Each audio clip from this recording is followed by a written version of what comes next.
বিভিন্ন ক্যাটাগরির বিভিন্ন অ্যাসেট ম্যানেজমেন্ট কোম্পানির যারা সামান্য আমরা মিউচুয়াল ফান্ডে বিভিন্ন মিউচুয়াল ফান্ডে ইনভেস্ট করাটাই সবথেকে ভালো। যেমন অনেকে মিউচুয়াল ফান্ডে ইনভেস্ট করবেন কিন্তু শেয়ার মার্কেটের ভয় আছে, শেয়ার মার্কেটের রিস্কটা। নমস্কার বন্ধুরা, আজকের ভিডিওতে আপনাদের দিকে বিভিন্ন ধরনের বিভিন্ন ক্যাটাগরির বিভিন্ন অ্যাসেট ম্যানেজমেন্ট কোম্পানির বিভিন্ন রকমের বিভিন্ন ধরনের মিউচুয়াল ফান্ড সম্পর্কে পরিচয় করাবো। যারা সামান্য আমরা মিউচুয়াল ফান্ডে বিনিয়োগ করে থেকে থাকি বা মিউচুয়াল ফান্ডের কথা শুনে থেকে থাকি বা মিউচুয়াল ফান্ড কি আমরা অনেকে হয়তো জানিই না, তাদের ব্যাপারেও বলবো কিছুটা সামান্য তথ্য। এবং যারা অল্প আদ্রু চর্চায় থাকে মিউচুয়াল ফান্ড শেয়ার মার্কেট, তারা কিন্তু আজকের এই ভিডিওটা অতি অবশ্যই মনোযোগ সহকারে দেখবেন। তার সাথে আমি আজকে কিন্তু পরিচয় করিয়ে দেব বিভিন্ন ধরনের বিভিন্ন রকমের ক্যাটাগরির বিভিন্ন রকমের মিউচুয়াল ফান্ড সম্পর্কে আপনাদের পরিচয় করিয়ে দেব। এবং প্রত্যেকের ধরন, প্রত্যেকের রিটার্ন, প্রত্যেকের রিস্ক, প্রত্যেকের ইনভেস্টমেন্ট ব্যাপার, অপরচুনিটি আলাদা আলাদা ধরন কিন্তু আলাদা। তাই এই ভিডিওটা মিউচুয়াল ফান্ড সম্পর্কে যদি আপনি জ্ঞান নিতে চান বা মিউচুয়াল ফান্ড সম্পর্কে আরও আপনি ভালোভাবে জানতে চান, এই ভিডিওটা কিন্তু কম সময়ের মধ্যে অনেক কিছুই আপনাকে জানিয়ে দিতে পারে। তো অবশ্যই ভিডিওটা শেষ পর্যন্ত দেখুন। আর অবশ্যই ভিডিওটি হয়তো একটু বড় হতে পারে, কিন্তু আপনি অবশ্যই শেষ পর্যন্ত ভিডিওটা দেখবেন। তো চলুন আমি গ্রো অ্যাপের মধ্যে দিয়ে বিভিন্ন ধরনের বিভিন্ন রকমের বিভিন্ন ক্যাটাগরির বিভিন্ন অ্যাসেট ম্যানেজমেন্ট কোম্পানির মিউচুয়াল ফান্ড সম্পর্কে বা তাদের ব্যাপারে আপনাদের পরিচয় করিয়ে দেখাবো। এবং স্টক মার্কেট এবং মিউচুয়াল ফান্ড ইনভেস্ট করার জন্য সবথেকে জনপ্রিয় গ্রো অ্যাপটা ওপেন করে নিচ্ছি। এবং ওপেন করার পরে যেহেতু মিউচুয়াল ফান্ড সেকশন থেকে মিউচুয়াল ফান্ডের ব্যাপারে বলা যাবে, তুমি মিউচুয়াল ফান্ড সেকশানে ওপেন করে নিলাম ড্যাশবোর্ডটা। তো এরপর আপনি দেখতে পাচ্ছেন আমাদের সময় যারা আমরা মিউচুয়াল ফান্ডে ইনভেস্ট করে থাকি তাদের কিন্তু এই যে collection, high return, best SIP, এই সমস্ত ফান্ড। কিন্তু আপনার টার্গেট, আপনার পছন্দ, আপনার জীবনের মেলবন্ধনের সাথে বা আপনার একদমই যেটা আপনি টার্গেট অ্যাচিভমেন্ট করতে চান সেই অনুযায়ী সাথে খাপ খাইয়ে মিউচুয়াল ফান্ডে ইনভেস্ট করাটাই সবথেকে ভালো। যেমন অনেকে মিউচুয়াল ফান্ডে ইনভেস্ট করবেন কিন্তু শেয়ার মার্কেটের ভয় আছে, শেয়ার মার্কেটের রিস্কটাকে নিতে পারে না, তাদের জন্য কিন্তু বিভিন্ন ধরনের ডেট মিউচুয়াল ফান্ড রয়েছে। এবং যারা শেয়ার মার্কেট এবং ডেট মিউচুয়াল ফান্ড দুটোকেই সংমিশ্রণে ইনভেস্ট করতে চান তাদের জন্য হাইব্রিড ফান্ড। যারা ইন্ডিয়ার বাইরে ইনভেস্ট করতে চায় আমেরিকান শেয়ার মার্কেটে, তাদের জন্য কিন্তু ন্যাসড্যাক মিউচুয়াল ফান্ডের মাধ্যমেও ইনভেস্ট করা যায়। তো সমস্ত কিছুই আজকের ভিডিওতে বলবো। এবং শেয়ার মার্কেটের রিস্ক না নিয়েই স্টেবলভাবেও কিন্তু আপনি 15-20% রিটার্ন নিয়ে আসতে পারেন। এটাও কিন্তু আমি আপনাদেরকে লাইভ দেখাবো। এবং কিভাবে বিভিন্ন ধরনের মিউচুয়াল ফান্ড কাজ করে, কত ধরনের মিউচুয়াল ফান্ড হয়। আপনি চান সবার সেরা সবথেকে বেশি রিটার্ন দেওয়া মিউচুয়াল ফান্ডে ইনভেস্ট করবেন, কিন্তু কিভাবে খুঁজে পাবেন, কোথা থেকে খুঁজে পাবেন একদম সঠিকভাবে। এই যে হাজারো হাজারো মিউচুয়াল ফান্ড, শয় মিউচুয়াল ফান্ড রয়েছে, এত অ্যাসেট ম্যানেজমেন্ট কোম্পানি, তো তার মধ্যে থেকে কোন অ্যাসেট ম্যানেজমেন্ট কোম্পানিতে বিনিয়োগ করা উচিত হবে সমস্ত কিছু আজকের ভিডিওতে অল্প কম সময়ের সংক্ষেপে বলবো। তাই ভিডিওটা একটু লম্বা হলেও শেষ পর্যন্ত অবশ্যই যদি দেখেন অবশ্যই আপনার হেল্প হবে। তো বন্ধুরা, আপনাকে এক ঝলকেই প্রথমেই দেখিয়ে দিচ্ছি যে একদমই শেয়ার মার্কেটের রিস্ক না নিয়েও কীভাবে ডেট মিউচুয়াল ফান্ড থেকেও হাই রিটার্ন দেখুন গেন করা সম্ভব। দেখুন কত পার্সেন্টেজ, দেখুন বছরে অ্যানুয়ালি 14% পর্যন্ত, এর থেকে বেশিও কোনো শেয়ার মার্কেটের রিস্ক ছাড়াই কিন্তু একদমই দেখতে পাচ্ছেন যে এটা ডেট মিউচুয়াল ফান্ড, এখানে গ্রোথ পাওয়া গেছে। তো এছাড়া কিন্তু আরও অনেক রকমের ফান্ড রয়েছে। তো এখানে সমস্ত কিছু একদম আপনাকে দেখতে গেলে বিভিন্ন ধরনের মিউচুয়াল ফান্ড আপনাকে আগে ট্যাপ করতে হবে মিউচুয়াল ফান্ড সেকশানে এসে অল মিউচুয়াল ফান্ড। এবং এখানে এসে দেখুন এখানে ওপরে এই লাইনটাই আপনাকে ক্লিক করতে হবে। দেখুন ওপরে এই জায়গাটায় লাইনটায় আপনাকে ক্লিক করতে হবে। তো এখানে বিভিন্ন ধরনের আপনি পেয়ে যাবেন। ক্যাটাগরিতে যখনই আসি দেখুন ইকুইটি মানে কিন্তু বুঝতে হবে এখানে যত রকম মিউচুয়াল ফান্ড পুরোটাই কিন্তু শেয়ার মার্কেটের সাথে লিঙ্ক বা শেয়ার মার্কেটের সাথে ইনভলভ, মানে ওঠানামা করবে। শেয়ার মার্কেট যেমনভাবে রিটার্ন দেবে, যেমন ওঠানামা করবে সেই অনুযায়ী কিন্তু এই মিউচুয়াল ফান্ডগুলো কাজ করবে। আর ডেট মিউচুয়াল ফান্ড কিন্তু মার্কেটের সাথে কোনো লিঙ্ক নেই। আর হাইব্রিড মিউচুয়াল ফান্ড কিন্তু শেয়ার মার্কেটের আর ডেট মিউচুয়াল ফান্ড সংমিশ্রণে তৈরি। এই হচ্ছে ব্যাপার। তো যাই হোক, মোটামুটি অল্প সময় এটুকুনি আপনাকে বোঝানো সম্ভব। ইকুইটি মিউচুয়াল ফান্ডেও দেখুন কতগুলো ফ্লেক্সি ক্যাপ, ইন্টারন্যাশনাল, যেগুলো ইন্টারন্যাশনাল ফান্ড বলতে যেগুলো ন্যাসড্যাক 100 ইত্যাদি আপনি কিন্তু পেয়ে যাবেন। ইন্টারন্যাশনাল ফান্ড ইন্ডিয়ার বাইরে শেয়ার মার্কেটে যদি বিনিয়োগ করতে চান যে সমস্ত মিউচুয়াল ফান্ডে আপনি পেয়ে যাবেন সেগুলো হচ্ছে ইন্টারন্যাশনাল মিউচুয়াল ফান্ড। আর লার্জ ক্যাপ ফান্ড অর্থাৎ ইন্ডিয়ার সবথেকে বড় বড় কোম্পানিতে যে সমস্ত মিউচুয়াল ফান্ড কোম্পানি বিনিয়োগ করে তাদের লার্জ ক্যাপ মিউচুয়াল ফান্ড বলে। আর মিড ক্যাপ আপনি বুঝতেই পারছেন মাঝামাঝি কোম্পানিগুলোকে মিড ক্যাপ বলে। আর মাল্টি ক্যাপ হচ্ছে বিভিন্ন small cap, large cap, mid ক্যাপে ইনভেস্ট করে থাকে। আর সেক্টরাল হলো কোনো সেক্টরকে ফলো করা সেক্টরাল মিউচুয়াল ফান্ড, এর গ্রোথ কিন্তু অনেক বেশি।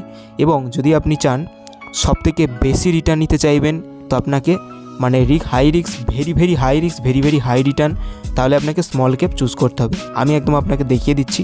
তখন আমি চুজ করলাম স্মল ক্যাপ, তো ভিউজ ফান্ডে মারলাম।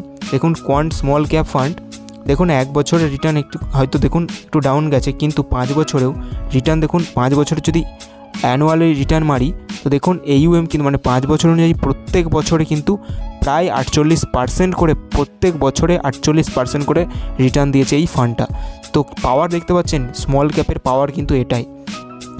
আর তেমনই রিস্ক কিন্তু রয়েছে। দেখুন লাস্ট 1 বছরে কিন্তু এই ফান্ডটা একদমই ভালো পারফর্ম করেনি, তো গত লাস্ট 1 বছর ধরে কিন্তু তারা রিটার্ন কিন্তু পায়নি। তো এইভাবে কিন্তু বিভিন্ন ধরনের দেখুন অ্যাসেট ম্যানেজমেন্ট কোম্পানির যে স্মল ক্যাপগুলো রয়েছে তারা যথেষ্ট ভালো পারফরমেন্স দিয়েছে অন্যান্য লার্জ ক্যাপ মিউচুয়াল ফান্ডের তুলনায়। আপনি দেখতেই পাচ্ছেন এখানে যতগুলো মিউচুয়াল ফান্ড রয়েছে এগুলো কিন্তু প্রত্যেকটাই স্মল ক্যাপ। বিভিন্ন অ্যাসেট ম্যানেজমেন্ট কোম্পানির, যেমন অ্যাক্সেস একটা অ্যাসেট ম্যানেজমেন্ট কোম্পানি, SBI একটা অ্যাসেট ম্যানেজমেন্ট কোম্পানি, মিউচুয়াল ফান্ডে ইনভেস্ট করলে এগুলো জানা থাকবেই আপনার। যাই হোক, মোটামুটি SBI দেখুন বড় একটা মিউচুয়াল ফান্ড কোম্পানি, এখানেও দেখুন কিন্তু যথেষ্ট ভালো। 5 বছরে দেখুন 20% রিটার্ন দিয়েছে, এমনকি 1 বছরে এটাতে নেগেটিভ খারাপ রিটার্ন দেয়নি, যথেষ্ট ভালো রিটার্ন দিয়েছে। 1 বছরে কম, কিন্তু তুলনামূলকভাবে 3 বছরেও দেখুন 20% করে রিটার্ন দিয়েছে। তো স্মল ক্যাপের পাওয়ার কিন্তু প্রচুর হাই গ্রোথ হাই রিটার্ন নিয়ে আসতে পারে। এবং আপনি যদি আপনাকে একইভাবে লার্জ ক্যাপ দেখাই, লার্জ ক্যাপ এবং শুধুমাত্র লার্জ ক্যাপেই যদি আমি মারি, তো সেক্ষেত্রে দেখুন লার্জ ক্যাপ কিন্তু মোটামুটি 5 বছরে ওই 27% 20% ওই রকমই দিয়েছে, কিন্তু স্মল ক্যাপ তুলনামূলকভাবে হাই রিটার্ন হাই গ্রোথ দিতে থাকে হাই রিস্কের সাথে। তো বড় যদি আপনার স্বপ্ন থাকে কম টাকা মানে ইনভেস্ট করে খুব কম দিনের মধ্যে বেশি রিটার্ন নিতে চান, তাহলে কিন্তু স্মল ক্যাপ আপনার প্রথম টার্গেট, প্রথম চয়েস হতে পারে। তো দেখুন এখানে কিন্তু বিভিন্ন ধরনের সেক্টরাল আছে, বিভিন্ন ধরনের সেক্টরকে যারা ফলো করে তারা সেক্টরাল ফান্ড ইত্যাদি রয়েছে। এবং ভুল করে আপনি ELSS ফান্ডে ইনভেস্ট করতে যাবেন না অনেক ভাবনা চিন্তা না করে। এখন এটা হচ্ছে ELSS ফান্ড, এটা কিন্তু লকিং পিরিয়ড থাকে। দেখুন ELSS ফান্ডে যখনই আমি মারছি দেখুন প্রত্যেকটা মিউচুয়াল ফান্ডের রিটার্ন কিন্তু রয়েছে, যথেষ্ট ভালোই রয়েছে। SBI long term equity fund তো যথেষ্ট রিটার্ন ভালো আছে, কিন্তু এখানে দেখুন 3 ইয়ার্স লক ইন, মানে একবার এখানে যদি আপনি বিনিয়োগ করে দেন এই মিউচুয়াল ফান্ডে, আপনার টাকাটা কিন্তু 3 বছর আগে আপনি ওঠাতে পারবেন না। এবং তার সাথে অনেক খারাপ দিক আছে।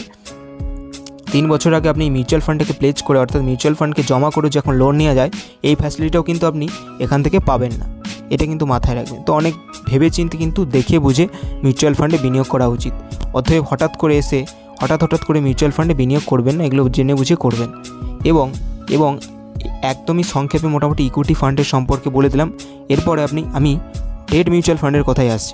শেয়ার মার্কেটে রিস্ক না নিয়ে আপনি যদি চান আপনি 1 মাসের জন্য বিনিয়োগ করতে চান অথবা 1 সপ্তাহ 2 সপ্তাহের জন্য, তাহলে আপনার কিন্তু প্রথমে টিক মেরে এখানে ওভারনাইট ফান্ডে আসা উচিত।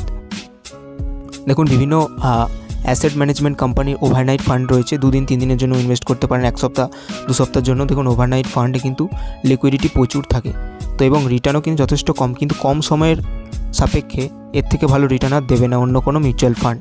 অথবা আমাদের থেকে শেয়ার মার্কেটে রিস্কও নিতে হচ্ছে না, এইরকম রিটার্ন পেয়ে যাচ্ছেন আপনারা। এবং একইভাবে আপনি শেয়ার মার্কেটের রিস্ক না নিয়েই যদি আপনি চান 1 মাসের জন্য বিনিয়োগ করতে, তাহলে কিন্তু আপনি 1 মাস 2 মাসের জন্য যদি বিনিয়োগ করতে চান, সেক্ষেত্রে যদি আপনাকে আলট্রা শর্ট ডিউরেশন ক্লিক করতে হবে। এরপরে যে সমস্ত ফান্ডগুলো দেখতে পাবেন এগুলো কিন্তু দেখুন রিটার্নটাও যথেষ্ট ভালোই রয়েছে। 1 বছরে দেখুন 8%। মোটামুটি যদি আপনি 3 মাসের জন্য বিনিয়োগ করতে চান শেয়ার মার্কেটের রিস্ক ছাড়া, আমি আপনাকে বলে দিচ্ছি এর থেকে ভালো রিটার্ন আপনাকেও দিতে পারবে না, ঠিক আছে? কারণ আপনি ব্যাঙ্কেও যদি ফিক্সড ডিপোজিট করতে যান, যদি আপনি একটা 1 বছরের ম্যাচুরিটি ডেট অনুযায়ী যদি করেন, আপনি যদি 1 মাস পরে বিনিয়োগ করার থেকে টাকাটা উইথড্রল করতে চান বা ম্যাচুরিটি থেকে ব্রেক করতে চান, সেই টাকাটা এফডি ব্রেক করতে চান, তাহলে কিন্তু আপনাকে কোনো ইন্টারেস্ট দেওয়া হয় না বা অতিরিক্ত ইন্টারেস্ট কেটে নেওয়া হয়, দেয়ই না অনেক NBFC ফিক্সড ডিপোজিট থেকে, শুধু আপনাকে প্রিন্সিপাল টাকাটাই আপনাকে দেয়। তো এখানে কিন্তু অনেক অপরচুনিটি পেয়ে যাচ্ছেন আপনি। মানে 6 মাসে দেখুন 6 মাসে দেখুন 4% রিটার্ন আপনি কামিয়ে ফেলতেন যদি এই ফান্ডটাতে বিনিয়োগ করতেন। এবং রিস্কও কিন্তু মডারেট রয়েছে, মানে একদম লো রিস্ক নেই বললেই চলে। এবং রেটিংও 5 স্টার রয়েছে। এবং এই ফান্ডটার এই যে দেখতে পাচ্ছেন Nipon India ultra short duration fund direct growth, তো এই ফান্ডটাতেও কিন্তু অলরেডি অনেক লোক মানুষ বিনিয়োগ করেছে। দেখুন 8,766 কোটি টাকা অলরেডি AUM ইনভেস্টমেন্ট অলরেডি হয়ে আছে। তো এইভাবে কিন্তু আপনিও কামাতে পারেন। এবং যদি আপনি এর থেকে 3 মাস 6 মাসের জন্য বিনিয়োগ করতে চান, তাহলে আপনাকে এখান থেকে খুঁজে নিতে হবে শর্ট টার্ম ডিউরেশন ফান্ড। দেখুন লো ডিউরেশন আছে, এখানে লো ডিউরেশনে আপনি ক্লিক করে দিলে এই 3 মাস 6 মাস ইত্যাদি এগুলো ঠিক আছে। আর যদি মিডিয়াম ডিউরেশন হয়, মানে 1 বছর বা 8 মাস এরকম যদি হয় আপনি মিডিয়াম ডিউরেশন মারতে পারেন। তো এভাবে কিন্তু আপনি এইভাবেই বিভিন্ন রকম ফান্ড খুঁজে নিতে পারবেন, যেগুলো কিন্তু শেয়ার মার্কেটে রিস্ক ছাড়াই ভালো রিটার্ন দিতে থাকবে অল্প সময়ের জন্য। তবে আরেকটা ব্যাপার আমি আপনাকে দেখিয়ে দিচ্ছি, যে কোনো ফান্ড এইভাবে চুজ করার আগে আপনি আপনার প্ল্যান অনুযায়ী, তো তার জন্য দেখুন আমি ধরুন আল্ট্রা শর্ট ডিউরেশনে মারলাম, এরপরে আমি এটার ভিউ ওয়ালে করে দিলাম ফান্ড। দেখুন একটা বড় মিউচুয়াল ফান্ড আমি চয়েস করে নিচ্ছি, SBI এই ফান্ডটা চুজ করে নিলাম আল্ট্রা শর্ট ডিউরেশনের জন্য, লো টু মডারেট রিস্ক রয়েছে। এটা থেকে দেখুন ফান্ড সাইজ 15,000 কোটি টাকার মতন ইনভেস্ট হয়ে আছে। তো এটার এক্সিট লোড আর এক্সপেন্স রেশিওটা একটু দেখে নিতে। দেখুন এক্সিট লোড নীল, মানে আপনি আজকে টাকাটা বিনিয়োগ করে 1 সপ্তাহ পরেও যদি উইথড্রল করেন, এক্সিট লোড আপনাকে কিছুই দিতে হবে না। আর এক্সপেন্স রেশিও 0.35%, খুবই কম। আর অন্যান্য মিউচুয়াল ফান্ডে যদি এক্সিট লোডটা দেখেন অনেক বেশি থাকে, বিশেষ করে ইকুইটি মিউচুয়াল ফান্ডে যদি আপনি 1 বছর 2 বছরের মধ্যে যদি উইথড্রল করেন টাকাটা, এক্সিট লোড অনেকটা কাটে। তো যাই হোক, মোটামুটি এখানে এক্সিট লোডটা নেই। আমি অনেক ভেবেচিন্তে কিন্তু এই সমস্ত ফান্ডগুলোর কথা আপনাকে বলছি। যদি আপনি আপনার প্ল্যান অনুযায়ী 3 মাস 4 মাস 5 মাস 1 সপ্তাহ 2 সপ্তাহ 3 সপ্তাহ যদি বিনিয়োগ করতে চান, সেখান থেকে একটা রিটার্ন পেতে চান কোনো শেয়ার মার্কেটে রিস্ক ছাড়া, তো এইভাবে কিন্তু আপনি আপনার পছন্দ মতন মিউচুয়াল ফান্ড চুজ করে নিতে পারবেন। তো এখান থেকে আপনি এখানে ফিল্টারের অপশানে প্রথমে দেখবেন, এরপরে আপনার নিজের পছন্দ মতন ফান্ড বেছে নেবেন। কীভাবে আমি দেখিয়ে দিলাম। যদি চান আপনার AMCও আপনি আপনার পছন্দ মতন বড় অ্যাসেট ম্যানেজমেন্ট কোম্পানি চুজ করা ভালো সাধারণত বিগিনার লেভেলের অনুযায়ী। তো সেই জন্য বড় অ্যাসেট ম্যানেজমেন্ট কোম্পানি যেমন access, SBI, ICICI Prudential, HDFC, এগুলো কিন্তু বড় অ্যাসেট ম্যানেজমেন্ট কোম্পানি, খুব বড় অ্যাসেট ম্যানেজমেন্ট কোম্পানি, যারা কিন্তু ভালো পারফরমেন্সও দিয়ে থাকে, একটা ট্রাস্ট কোথাও না কোথাও হয়ে থাকে ছোটো অ্যাসেট ম্যানেজমেন্ট কোম্পানির থেকে। তো এই সমস্ত মিউচুয়াল ফান্ডে এইভাবে কিন্তু আপনি খুব সহজেই জেনে গেলেন যে কোন মিউচুয়াল ফান্ড কাদের জন্য, কেমন প্ল্যান অনুযায়ী কেমন মিউচুয়াল ফান্ডে বিনিয়োগ করা দরকার, এগুলো কিন্তু দেখে নেবেন। তো আজকে আর ডিটেলভাবে কিছু জানালাম না, আপনাদেরকে ইনভেস্ট করিয়ে দেখালাম না, কারণ অনেক ভিডিওটা বড় হয়ে যাবে এবং আমাদের সাধারণত ধৈর্য অনেকটা কম। যাই হোক, যদি আপনার এই ভিডিওটা কোনো উপকারে আসে তো অবশ্যই ভিডিওটা একটা লাইক করে দেবেন, চ্যানেলটিকে সাবস্ক্রাইব করবেন। কোনো কিছু জানার থাকলে অবশ্যই কমেন্ট করতে পারেন। ডেসক্রিপশনে আমার টেলিগ্রাম লিঙ্ক এবং হোয়াটসঅ্যাপ নাম্বার দেওয়া আছে। আজকে ভিডিওটা এই পর্যন্তই। যদি কিছু জানার থাকে অবশ্যই কমেন্ট করতে